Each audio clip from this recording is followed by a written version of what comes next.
এবছর অর্থাৎ 2025 শিক্ষাবর্ষে আমার যে সমস্ত ছাত্রছাত্রীরা বর্ধমান ইউনিভার্সিটির অন্তর্গত বিএ প্রথম সেমিস্টারে পরীক্ষা দিচ্ছ এবং যারা মাইনর পেপার হিসাবে এডুকেশন অর্থাৎ শিক্ষা বিজ্ঞান সাবজেক্টে নিয়েছো, আজ তোমাদের জন্য খুব গুরুত্বপূর্ণ শেষ মুহূর্তের সাজেশন নিয়ে হাজির হয়েছি।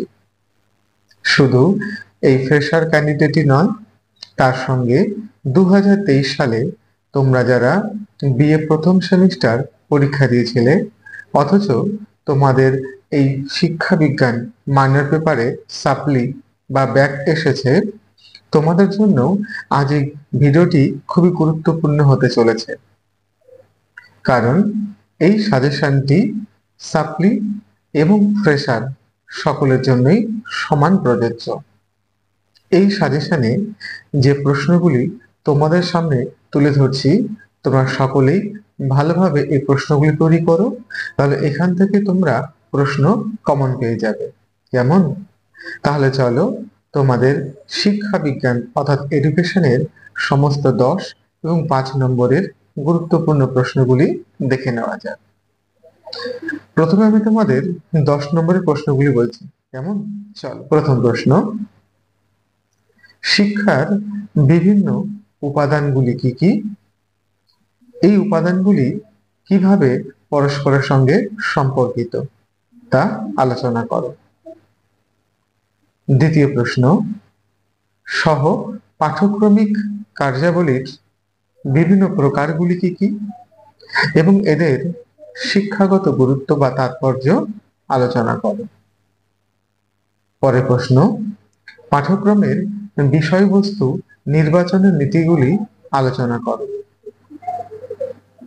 পরের প্রশ্ন, মুক্ত শৃঙ্খলা বলতে কি বোঝো?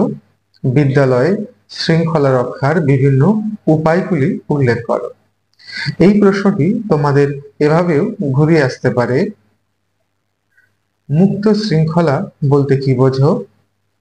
বিদ্যালয়ে শৃঙ্খলা রক্ষায় শিক্ষকের ভূমিকা বা অবদান লেখো। পরের প্রশ্ন, আধুনিক শিক্ষাক্ষেত্রে মন্তেশ্বরী পদ্ধতির অবদান আলোচনা করো। পরের প্রশ্ন, আধুনিক শিশুকেন্দ্রিক শিক্ষায় শিক্ষকের স্থান উল্লেখ করো এবং একজন আদর্শ শিক্ষকের গুণাবলী, দায়িত্ব এবং কার্যাবলী কি হওয়া উচিত। এইবার এখান থেকে তোমাদের গুরুত্বপূর্ণ 5 নম্বরের প্রশ্নগুলি দেখে নেওয়া যাক। প্রথম প্রশ্ন, শিক্ষার পরিধি আলোচনা করো। দ্বিতীয় প্রশ্ন, ব্যাপক অর্থে শিক্ষা বলতে কি বোঝো? ব্যাপক অর্থে শিক্ষার সঙ্গে সংকীর্ণ অর্থের শিক্ষার মধ্যে পার্থক্য লেখো।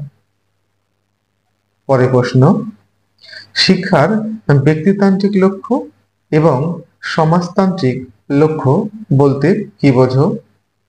এই প্রশ্নটি তোমাদের এভাবেও আসতে পারে, শিক্ষার ব্যক্তিতান্ত্রিক লক্ষ্য এবং সমাজতান্ত্রিক লক্ষ্যের মধ্যে একটি তুলনামূলক আলোচনা করো বা পার্থক্য লেখো।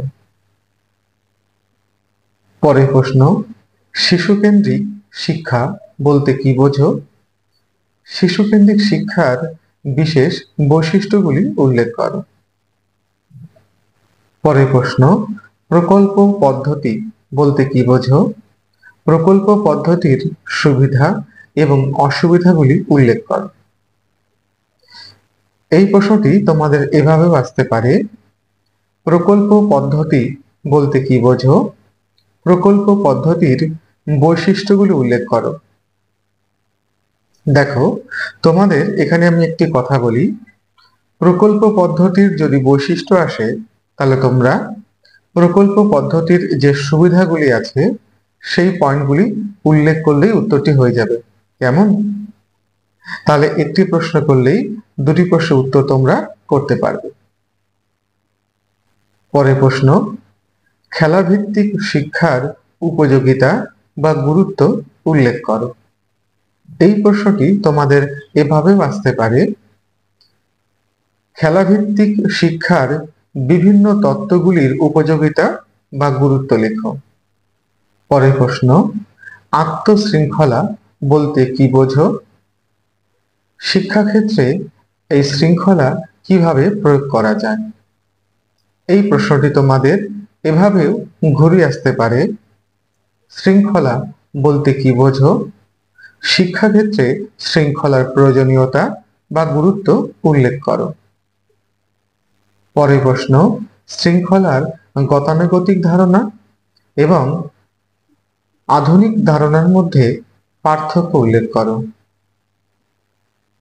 আমি এখানে তোমাদের একটি অতিরিক্ত প্রশ্ন বলে রাখছি, এই প্রশ্নটি পারলে করে রেখো। সেটি হলো, মন্তেশ্বরী পদ্ধতি এবং কিন্ডারগার্টেন পদ্ধতির মধ্যে একটি তুলনামূলক আলোচনা করো। কেমন?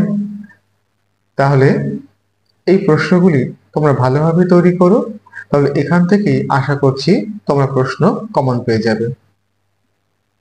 আরেকটি কথা বলি, আমি পরবর্তী একটি ভিডিওর মাধ্যমে তোমাদের এই মাইনর এডুকেশনের যে শর্ট প্রশ্নগুলি আছে তার একটি ভিডিও আপলোড করছি, তাই তোমরা আমার এই ভিডিওর সঙ্গে জুড়ে থেকো এবং চ্যানেলটিকে অবশ্যই সাবস্ক্রাইব করে রেখো, কারণ যখনই আমি এই ভিডিওটি আপলোড করব যেন সবার আগে তোমার কাছে পৌঁছায়।